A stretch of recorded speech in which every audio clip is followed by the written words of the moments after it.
Don't be daft, wear a mask. Hi, so where I'm in Victoria, masks have now been recommended to be wearing, so I'm going to do a little tutorial on how to make some masks. Now, I've done a lot of research, and some places say that you can just use cotton, some say to have a couple of layers, some say to have a middle layer of chiffon or flannel or polyester, but basically they all say anything is better than nothing.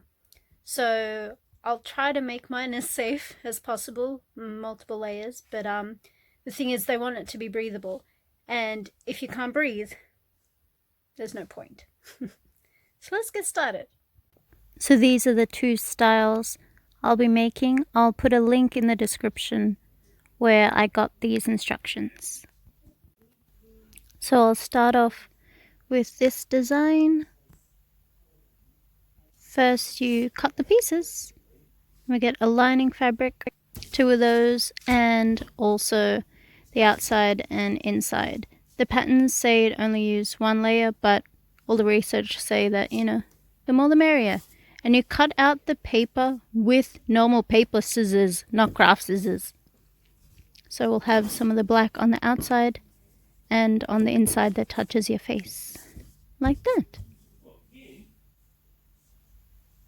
So I'm just gonna pin and sew down this front edge.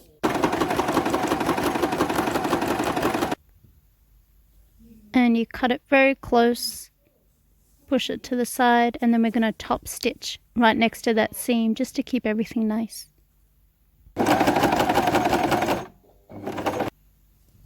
And that's what it looks like. Pretty good. So we do the same thing to the inside and outside layer, and I'll now do that to the middle layer. There we go. So for the side that'll be against your face, I'm placing that wrong side up, and then the middle layer right side up, and the outside layer right side up, and we're gonna sew them all together. Now I'm doing it as if it'll be inside out for now, just to keep the seams nice. So flipping that back piece over, up and around onto the front, so that their right sides are facing each other. And we're going to pin and stitch it like this on the top and bottom. Leave the sides open. Now be real careful. Now we're just going to flip it back inside out the right way.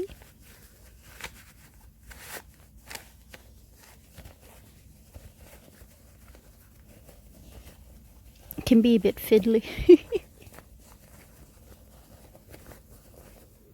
And there we go. So now we're going to smooth down the bottom and top stitch it. I'm going to do the same thing to the top as well. Now some instructions said you could put a pipe cleaner in the middle to help fasten it against the nose, but you don't have to.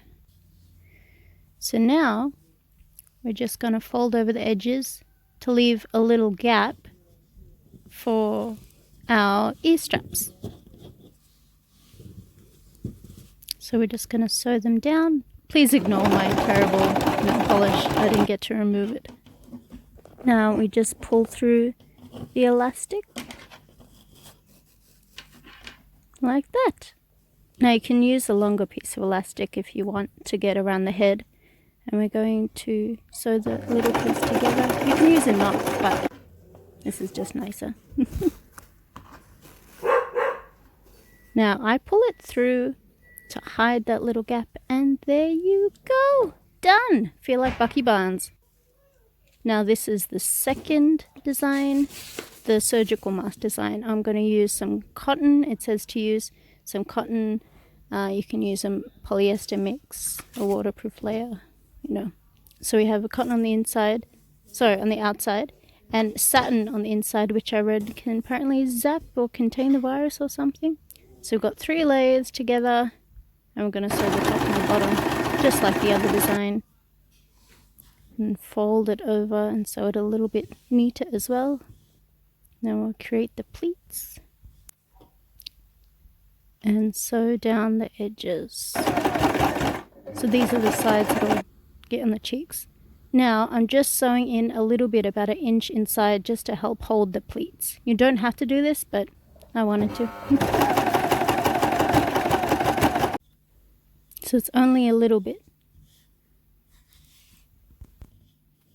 Now I'm just going to hem up the sides that touch your cheeks.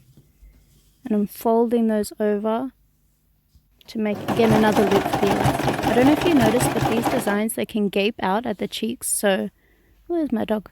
So I'm just putting the elastic through it like the other design, so it can gather up and it won't stick out on the cheeks, because then it's just besides the point, it doesn't work. Sewing the edges of the elastic together. There you go, done. Be safe. Don't be daft. Wear a mask.